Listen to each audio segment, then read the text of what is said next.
Hello everybody, thanks for joining me here. I'm Sasha and today we're going to do some very simple yet effective stretches to open up the body, whether you are traveling or at home, whether you are taking a day off or are preparing to work out or are finishing a workout, or just simply to sit up straighter in general, whether you are at your desk or eating a meal sitting down. So we'll start with the feet. We'll work from the ground up and we're just gonna be on the mat today. And you can sit down, you can sit on a blanket or a block if this is uncomfortable for you, and bring the fingertips behind you and just very simply roll the feet right to left. Do some circles, point and flex. There are a lot of nerve endings in the feet, so it's really important to give them some love. You can even give yourself a little foot massage by putting your thumbs, just kind of pressing, and if there's tension, you can make little circles. Go all the way around the foot, top to bottom, toes, ankles. Just enjoy this moment. Little tiny foot massage, or just go get a foot massage. And once you have that, shake the legs and kind of pound them onto the floor.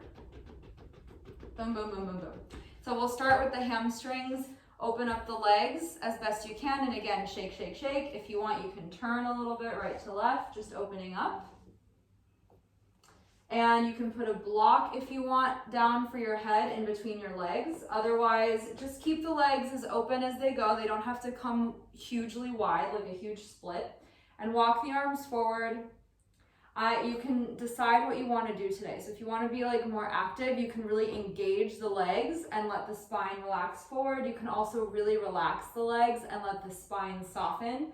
You can come onto your forearms if that feels okay. Make sure you don't feel like a pull that is painful. You might feel like an elongation, but if there's any sharp pain, then just back up and stay here.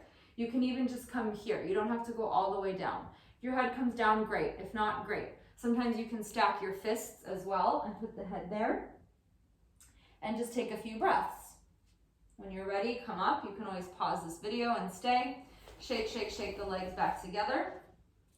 Cross the shins. If you need to, you roll to the side, or you can grab onto the feet and roll over to hands and knees. And we'll move to the quadriceps. So I step 1 foot forward. I like to step it wide. You can bring it a little bit more into the center and move the back knee slightly back. You can point the toes or flip the side of the mat over if you're quite sensitive, or use a blanket underneath the knee. You can put blocks, imaginary blocks, under the hands. You can stay here, or you can come upright.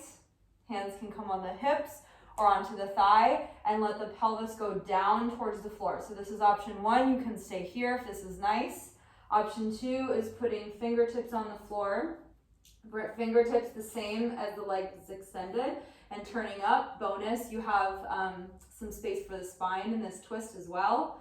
Extra bonus, reaching the arms back. You can stay here, just this top arm, or bend the knee, heel to butt, stay here, or use a strap. Just make sure that you don't turn the ankle, or catch the exterior of the foot, the pinky toe edge. Bonus here, open the front knee and come on the exterior of that front foot and keep turning the bottom chest open and breathe. Oh yeah, it feels so good. The front knee bends and the pelvis goes down towards the floor, and you breathe into the spine. And slowly come through center. Come back through hands and knees, whoop, and you simply switch. So the other leg comes forward, place it in a way where the knee is over the ankle, move the back leg back slightly, flip the mat over if you need, come onto blocks, either on outside edge or inside edge if the foot is wider, or fingertips or hips. Let the pelvis go down so the front knee goes forward. Bonus, oh, this already feels good. Fingertips on the floor, the same hand as the leg that's extended. The top arm lifts up, maybe. Option to reach the top arm back. Options to bend, you either use a strap or a scarf, or grab the exterior of the foot, Bonus to open the front knee and be sharp on the outer edge of the foot, and keep turning the bottom chest open and let the pelvis go down and breathe. It feels nice also to lean slightly back. And to come out, you come to center. The foot is wide to step to hands and knees. Woo, feels so good. And then we come to the hips. So I cross the shins again and roll over to the butt. Of course, you can come onto the side if you need to. And this is a seated double pigeon or just a cross-legged forward bend. So I cross the right shin in front first. And this is Sukhasana, so the ankles are more or less under the knees. It's not like Siddhasana, like the yogis sit in the pictures where the feet are all the way into the pelvis. So for this particular stretch for the hips, we will sit in Sukhasana, which is just crossing at the center of the calves or the shins. Option 2 is to take the whole shin in one piece. So notice how I'm not rolling the ankle. I'm trying really hard to keep it long. And place the exterior of the ankle on the interior of where the thigh and the knee meet each other on the other leg. It's called ankle to knee, basically, or double pigeon. You can use blocks if you are challenged with your hands, or sit on a block, or a tightly folded blanket, or a nice firm pillow. And then the last part of this, whether your shins are crossed or you're in this double pigeon, is to just walk forward any amount, even if it's just here. All of these muscles in the exterior of the glute connect to the lower spine, the lower back. Also the front of the, where the front top of the thigh connects to the abdomen, the psoas. And these are all muscles that can get really tight, especially if you're stressed. So the fingers walk forward. You can put a block under the head if you like. You can put like 5 blocks under the head and really let it drop. I like to just keep going forward with each breath and really release. Of course, stay here longer if you need. Come up slowly.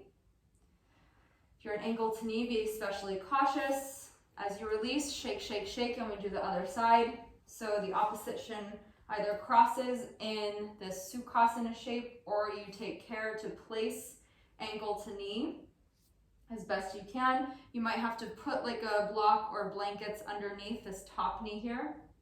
And then again, if this is enough for you, maybe just sit up tall and breathe. Otherwise, you go forward as much as you can. And it's really interesting to stay here for several breaths, so you can actually stay for like 5 minutes even, and just feel the sensations, like what is going on in the brain, what is going on in the body as you remain still, and notice how you feel. Everything is connected, so you might even feel the shoulders and the neck start to release, especially if you really let the head drop. Keep the butt, by the way, anchored into the floor. So envision as though you have kind of like weights in the bottom of the butt and the sits bones. So you come up slow, you take care to release and shake, shake, shake. And then again, we'll come to hands and knees to start to work on the spine. So you can cross the shins and roll over to hands and knees, or roll to the side. Once you're on hands and knees, we'll take cow and cat. So the inhale opens the chest. The butt sticks out slightly, and the exhale picks the abdomen up and rounds the spine. You can do that several times. So the inhale is cow pose. The exhale is cat pose. You can even roll the spine, take it in a circle. So the butt goes one way, the head goes the other way, and you roll in a circle. Oh yeah. And you go the other side. Woo! This feels so good. Hopefully you're excited about this as I am. And then finally for the spine, we'll come onto the belly. So I walk the hands a little forward and lower down. I open up the feet to the edges of the mat and keep my legs really heavy and relaxed. So this is not an engaging posture. The legs are totally relaxed. The hands come open to the side of the shoulders, outside of the mat. You can come on fingertips or palms, elbows up. And then you can flow with this or stay upright. So the head starts down. The inhale lifts the head, the chest up. You can stay with bent elbows or straighten as much as you like. And the exhale comes all the way down. It took me a while to learn how to straighten my arms here, so don't force it. The inhale again brings you up. The legs are totally relaxed. The butt is relaxed and the exhale brings you down. You do not have to come this high. And then you can stay up if that feels good. So you can even just come onto the forearms. That might be enough for you. The butt is totally relaxed. In yin, sometimes they let the head come down into the chest, if that feels good for you. You can also let the head look up for a couple breaths. Make sure the forearms are even and parallel. If you're completely upright, the hands sometimes walk a little bit closer, but do not force this. And breathe as though the breath could move into the lower back, especially where there's pressure. If there's too much pressure and pain, you come down slowly. And then the exhale brings you down all the way. The hands can come under the forehead for a moment, and you can just turn the hips from right to left. It feels really nice just to have this contact with the floor. Okay, last thing, to open the shoulders, the legs come together. The elbows come at 90 degrees to the side. So the shoulder is in line with the elbow. The wrist is in line with the elbow. We'll start on the left. So the left arm stays as it is. The right hand comes to the shoulder. The kind of the same thing that we did earlier, just a moment ago.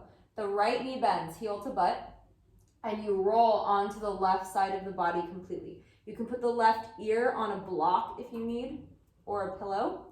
If these right toes don't touch, you can let it hang out in space, but just lengthen the tailbone down to the left heel and breathe. But you might be surprised, the toes might even be able to touch the floor. It's quite a big shoulder opener, so don't push it.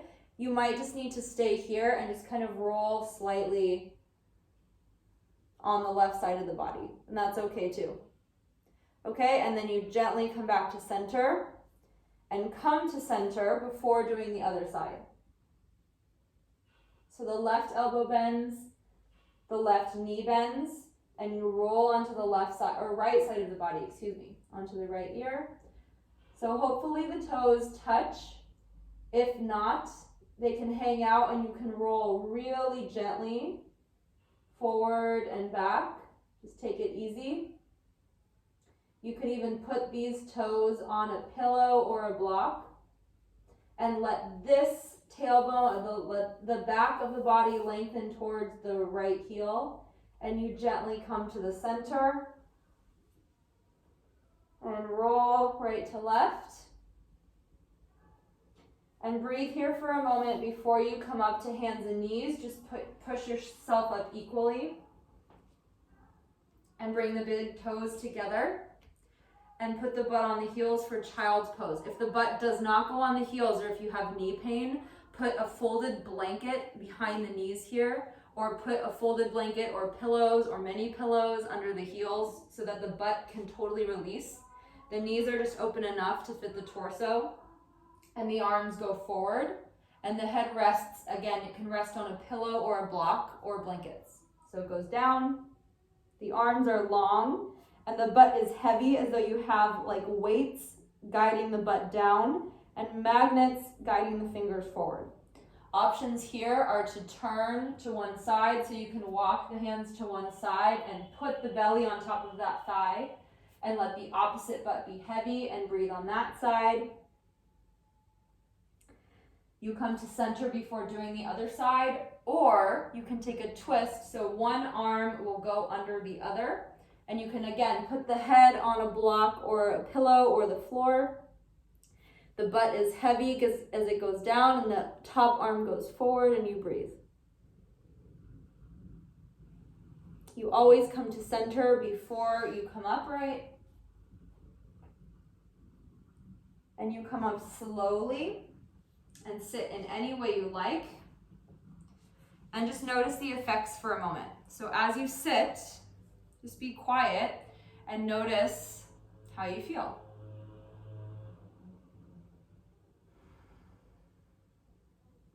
And take a moment to just thank yourself for practicing, for taking time for yourself. Let me know if you have questions. Thanks for being here.